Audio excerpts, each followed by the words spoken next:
This program is brought to you by फैसला आज करना है अगर कल बच्चे को चलना है।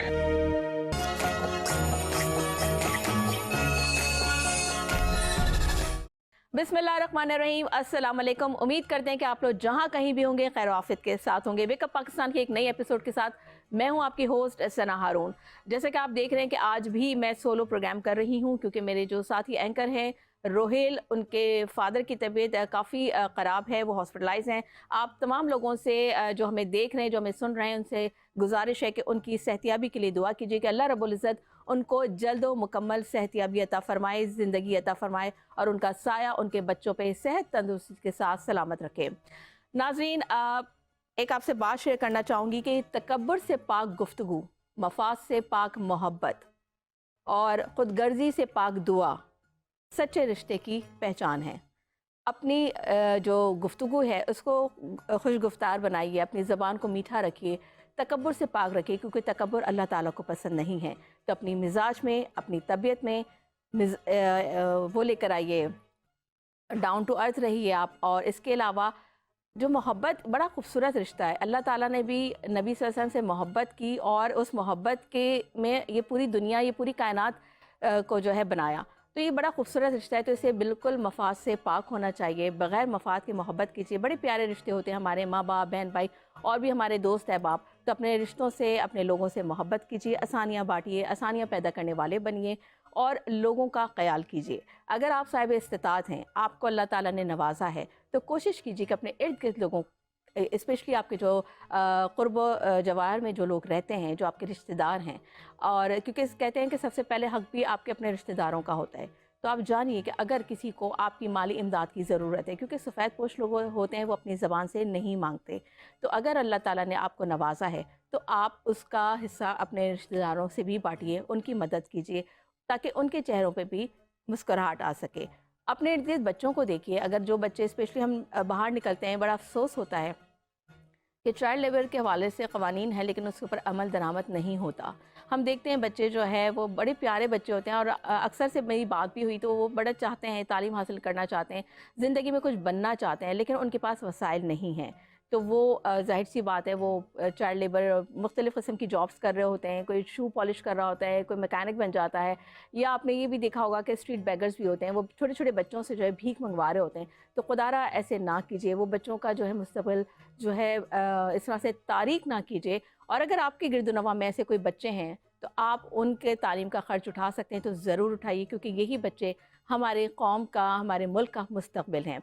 नाज़रीन, प्रोग्राम में बहुत से इंटरेस्टिंग टॉपिक्स हैं और हम बात करेंगे इस हवाले से भी, लेकिन यहाँ लेंगे एक ब्रेक।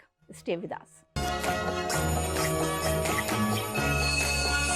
बात कर लेते हैं स्टॉक मार्केट के हवाले से, जो ना सिर्फ इन्वेस्टर्स के लिए बल्कि आम आदमी के लिए काफ़ी सूदमंद साबित होता है, क्योंकि उनका इंटरेस्ट होता है कि स्टॉक में क्या उतार चढ़ाव देखा जा रहा है, क्योंकि इन्वेस्टर्स का इंटरेस्ट भी इसी में होता है। आपको बताएंगे कि 100 इंडेक्स में 1400 पॉइंट से ज़ायद का इजाफा, 54 करोड़ शेयर्स के सौदे हुए और पाकिस्तान स्टॉक एक्सचेंज में कारोबार का मज़बूत दिन रहा, जहां 100 इंडेक्स में इजाफा देखा गया है। कारोबारी रोज़ के इख्तिताम पर 100 इंडेक्स 1435 पॉइंट्स में का इजाफा देखा गया था। इजाफे से 1,15,272 पॉइंट्स पर बंद हुआ। 100 इंडेक्स 7 जनवरी के बाद 1,15,000 से ऊपर बंद हुआ है। इसी हवाले से बात कर लेते हैं। हमारे साथ टेलीफोन लाइन पर मौजूद हैं जो कि इक्विटी डीलर हैं, जिब्रान सरफराज। गुड मॉर्निंग जिब्रान, अस्सलाम वालेकुम, कैसे हैं, खैरियत से हैं आप? जी सरफराज, आप सुन सकते हैं मुझे? जी बताइएगा कि कैसा आज हफ्ते का पहला दिन है, कैसा जो है आप देख रहे हैं इस वक्त स्टॉक मार्केट के अंदर, क्या उतार चढ़ाव देख रहे हैं? 100 इंडेक्स में कितना इजाफा हुआ और जायद इजाफा देखा गया था हफ्ते के आखिरी रोज, इस वक्त मार्केट की क्या सूरत हाल है? पहले तो आज जो है पहला हफ्ते का पहला दिन है और आगाज जो है वो पॉजिटिव हुआ है और तकरीबन अभी जो करंट पोजीशन है 800 से ज्यादा पॉइंट की जो है वो पॉजिटिव देखा जा रहा है।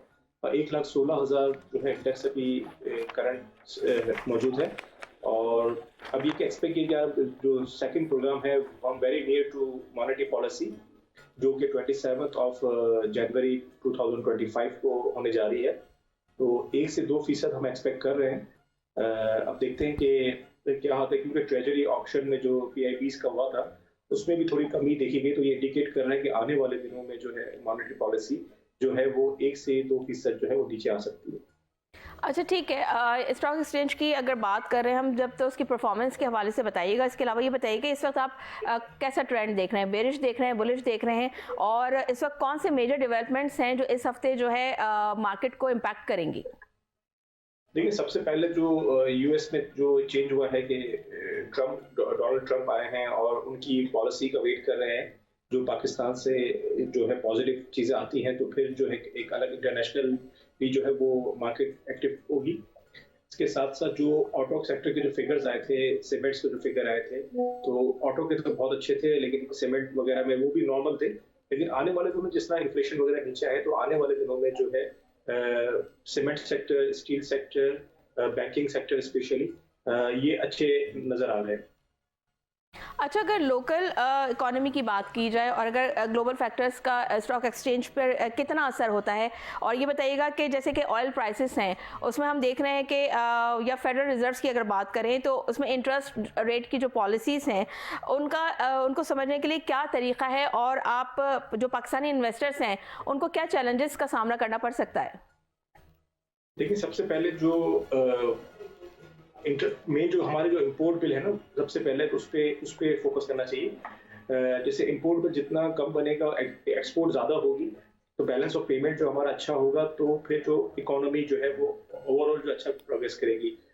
जिस तरह करंट अकाउंट डेफिसिट आपने देखा हमारा सरप्लस हो गया है, और जो चीज़ें डॉलर जो स्टेबल है, अब कहा ही जा रहा है कि डॉलर भी आहिस्ता आहिस्ता फिर जो नीचे आएगा जिस तरह इंटरेस्ट रेट नीचे आता है। और इसके साथ साथ इंपोर्ट जो है वो कम खत्म तो नहीं हो सकती, लेकिन कम हो गई है, और एक्सपोर्ट जो है वो बढ़ाने पे जो है कोशिश की जा रही है। तो इससे इकोनॉमी में बिल्कुल चैलेंजेस तो हैं पाकिस्तान में, क्योंकि सबसे बड़ा चैलेंज जो है वो जो है इलेक्ट्रिसिटी का है, गैस का है, और इसके साथ साथ तो पानी का भी है। तो चैलेंजेस तो हैं बिजनेसमैन के साथ। इसका इंटरेस्ट रेट में जो चैलेंज था उसमें थोड़ी कमी हुई, तो आप देख रहे हैं कि मार्केट जो है जो इतना बूस्ट किया है, 1,18,000 तक तकरीबन पहुंच गई थी, और आज तकरीबन 1,16,000 है। तो मार्केट जो नए पे नए रिकॉर्ड बनाएगी। अच्छा, ये बताइए कि जो हर इन्वेस्टर के लिए रिस्क मैनेजमेंट बहुत ज़रूरी होता है, तो आप ये बताएं कि जो इस वक्त करंट मार्केट वॉलेटिलिटी है, तो उसको देखते हुए इन्वेस्टर्स के लिए क्या स्ट्रेटजीज होनी चाहिए, कौन से सेक्टर्स में इस वक्त उनको इन्वेस्ट करना चाहिए? देखिए, इन्वेस्टर कहीं भी काम करें, रिस्क तो पहला होता है, रिस्क फैक्टर ज़्यादा होता है कि मतलब उस पर ज़्यादा फोकस करना चाहिए। तो स्टॉक मार्केट भी मतलब कि आप एजुकेट होके आए, थोड़ी सी रिसर्च करके आए, और ब्लू चिप आइटम में इन्वेस्ट करें, और इस कंपनी का जो 52 वीक्स का हाई लो, इसका बैकग्राउंड, इसकी जो अर्निंग है, फ्यूचर में जो है प्रोस्पेक्टस, तो ये हर चीज़ें देख के फॉलो करें, और साथ साथ जो अपना कैपिटल है उसको उसके लिमिट में है, मतलब जो लेवरेज में ओवर लिमिट चले जाते हैं, जिससे फिर जैसे ही मार्केट मंदी होती है तो फिर वो कॉलेप्स हो जाता है। तो थोड़ा सा कॉशियस होकर काम करें, स्लोली जो है पैसा इन्वेस्ट करें, और जो है वो कैपिटल को, अपने कैपिटल का ख्याल रखें। आई मीन टू से कि अगर आप एक बंदे की 10 मिलियन की इसकी वर्थ है, तो वो 1 मिलियन से स्टार्ट करें। तो ये यहाँ होता है ये कि 10 मिलियन की वर्थ होती है, और फिर वो 1000 मिलियन और 500 मिलियन से काम शुरू करता है, तो फिर वो नुकसान उठाता है। अच्छा जिब्रान, ये बताइए कि आप समझते हैं जो इंटरनेशनल इन्वेस्टर्स हैं उनके लिए इस पाकिस्तानी मार्केट जो है वो अट्रैक्टिव है, और अगर है तो उनको आप किस तरह से कन्विंस हम कर सकते हैं कि कौन से सेक्टर्स में उनको जो है इस वक्त इन्वेस्ट करने की ज़रूरत है? देखिए, पाकिस्तान मार्केट की में अपॉर्चुनिटीज तो है। अगर कंपैरिजन करें, पाकिस्तान में जो रेट ऑफ रिटर्न है वो ज़्यादा है as compare to other countries, और जिस तरह वो आने के लिए, लेकिन इनको भी सिक्योरिटी चाहिए, क्योंकि जो फॉरेन इन्वेस्टर जो आता है बाहर से, तो वो अपना जो कन्वर्जन करता है यूएस डॉलर टू पीकेआर, और जब वो यहाँ पे पीकेआर में गेन करता है, जो दोबारा अपना पैसा ले जाता है, तो उसका जो करेंसी डिवेल्यूट हो जाती है, तो जिससे इसका जो भी जितना भी प्रॉफिट होता है वो वॉश हो जाता है। तो इसके लिए जो है करेंसी स्टेबलाइजेशन भी ज़रूरी है। करेंसी जो स्टेबल हो और कम हो, तो फिर जो क्योंकि रेट ऑफ रिटर्न आप देखें दूसरे मुल्कों से कंपेयर करें, उतना रिटर्न नहीं है।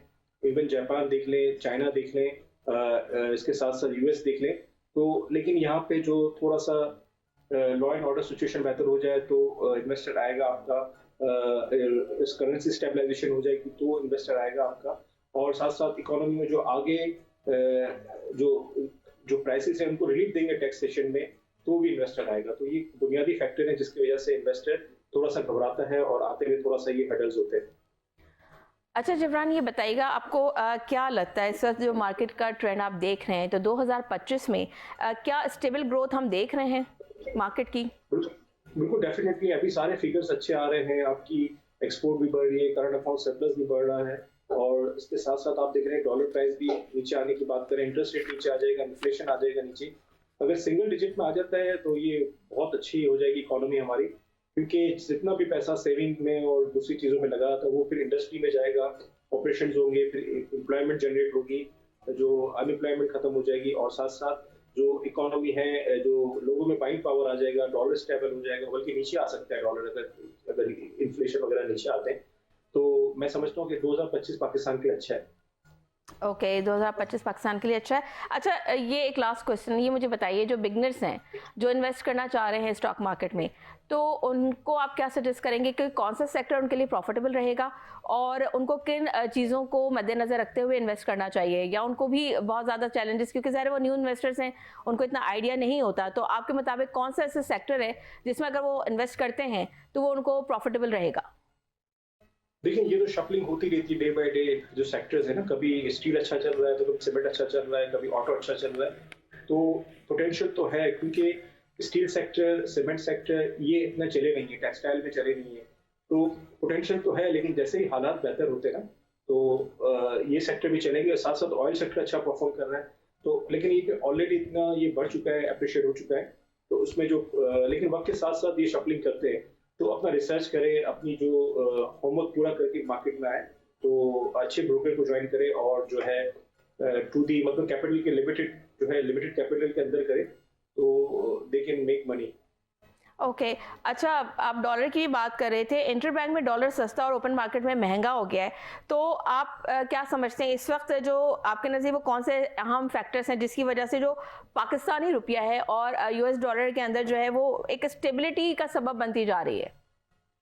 देखिए ये तो हमेशा से होता है कि इंटरबैंक थोड़ा नीचे होता है, और जो डिफरेंस तो होता ही है इनका ओपन मार्केट और इंटरबैंक में, और जिस तरह आप देखें कि अभी जैसे सीजनल भी होता है कि अभी हज सीजन आएगा तो सऊदी रियाल की डिमांड बढ़ जाएगी, यूएस डॉलर की डिमांड बढ़ जाएगी, रमजान सीजन है, फिर हॉलीडे सीजन है, तो ओपन मार्केट से लोग उठाते हैं, फिर वो इंटरबैंक से, तो फिर रेमिटेंस भी जिस तरह आ रही है, तो ये डिफरेंस तो ये नॉर्मल रहता है, इससे नॉर्मल मतलब कोई इसमें कोई सी बड़ी चीज नहीं है। तो आप क्या समझते हैं स्टेबिलिटी जो है ये जो टेम्परेरी है ये परमानेंट बरकरार रहेगी? देखिए अगर हम पाकिस्तान में डॉलर का इनफ्लो बढ़ता है, अगर फॉरेन रेजिडेंस की सूरत में बढ़ता है, इनफ्लो बढ़ता है जिस तरह, और आप देख सकते हैं कि अभी हमारे जो एड की बात की जा रही है पाकिस्तान के साथ, जो दोस्त ममालिक हैं उनकी तरफ से जो इमदाद आती है या जो भी फंड्स आते हैं, जिस तरह रोल ओवर कर दिया तो ये बेनिफिट है, हमारे पास जो फॉरेन एक्सचेंज रिजर्व है वो बढ़ रहे हैं। अगर जैसे ही ये स्टेबल होते हैं या इसमें इजाफा होता है तो फिर डॉलर की जो डिमांड है उसमें कमी होती है। अच्छा मुख्तलिफ जो करेंसीज हैं उसका रेट में जो उतार चढ़ाव है, तो उसका पाकिस्तान की इकोनॉमी पे कितना असर वो असरअंदाज होती हैं? और ये बताइएगा कि जो ओवरसीज पाकिस्तानीज़ हैं वो जो रेमिटेंस भेजते हैं, तो उस हवाले से ये रेट उनके लिए किस हद तक मौसर साबित हो सकते हैं?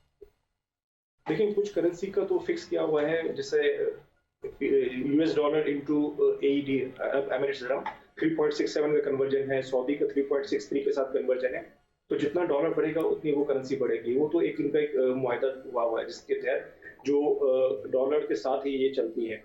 बाकी डिफरेंट जैसे गल्फ की है उनमें ज़्यादा पाकिस्तान में उतना नहीं होता, लेकिन मेन जो है डॉलर पे फोकस किया जाता है कि डॉलर के साथ डॉलर, पाउंड और तीसरी जो जापानीज येन जो है इन पे ज़्यादा डिपेंड होती है इकोनॉमी। अच्छा जिब्रान, ये जानना चाहेंगे आपसे कि आईएमएफ या दूसरी जो इंटरनेशनल ऑर्गेनाइजेशंस हैं उनके साथ जो हमारे मुआहदे हैं एक्सचेंज रेट पर, वो किस हद तक असरअंदाज होते हैं? और ग्लोबल मार्केट ट्रेंड्स या जो पॉलिटिकल टेंशन्स की अगर बात करें तो पीकेआर का क्या असर हो सकता है डॉलर के ऊपर? कोई खास असर तो नहीं हुआ, लेकिन मेन असर जो है वो पाकिस्तान में डॉलर की जो है फॉरेन एक्सचेंज रिजर्व है वो सरप्लस होने चाहिए। जितने सरप्लस होंगे तो डॉलर का रेट नीचे आएगा, जितने कमी होगी तो डॉलर भी बढ़ता रहेगा। क्योंकि पाकिस्तान को इंपोर्ट करने के लिए डॉलर चाहिए होंगे। डॉलर अगर सरप्लस में है तो सही है, अगर कम होते तो फिर हमें जो है इसके जो डिमांड में फिर इजाफा होता है और डॉलर के रेट में फिर जो महंगा हो जाता है डॉलर पाकिस्तान में। और फिर डॉलर महंगा हो जाए तो पाकिस्तान में महंगाई हो जाती है। रमज़ान करीब है तो फिर आप देखिए कि कैसे जो है वो रॉकेट लग के जो है वो महंगाई आसमान से बातें करेगी। तो आप क्या देख रहे हैं आने वाले दिनों में महंगाई का क्या रेशो रहेगा? कुछ कमी आप देख रहे हैं? देखिए वैसे तो एज पर पीपल तो कमी हो रही है, इन्फ्लेशन भी नीचे आ रहे हैं और इंटरेस्ट रेट भी नीचे आ रहा है और डॉलर भी स्टेबल है। लेकिन हमारे यहाँ एक चीज जो चीज़ बढ़ जाती है ना, उसके बाद उसको नीचे लाना जो है ना बहुत मुश्किल होता है। सपोज करेंगे जैसे ये जो काम है वो चेक एंड बैलेंस करने गवर्नमेंट का काम है। जो चेक एंड बैलेंस करते हैं उनके डिपार्टमेंट का काम है कि वो अपना काम थोड़ा सा संजीदगी से करें और जो लोग रेट को फॉलो नहीं करें उनसे ज़बरदस्ती फॉलो करवाएं और उनके भी जो जाहिर सी बात है उनकी भी कोई प्रॉब्लम्स है उनको रिजॉल्व करें और साथ साथ जो है ताकि वो जो है अच्छा इकदाम लेंगे जिसकी वजह से पब्लिक का भी फायदा है। और क्योंकि जब रेट बढ़ता है तो वो रिवाइज तो फौरन कर देते हैं, इमीडिएटली कर देते हैं, और जब नीचे आता है तो फिर वो उसका इफेक्ट जो है लोकल मार्केट में नहीं आता। तो ये जो है हमारे जो इदारे हैं जो चेक एंड बैलेंस करते हैं वो इनका काम है कि वो थोड़ा सा इस पे स्ट्रिक्टली काम करें। बहुत शुक्रिया जिब्रान आपका, आपने बहुत डिटेल में तमाम चीज़ों के बारे में अपडेट किया हमें।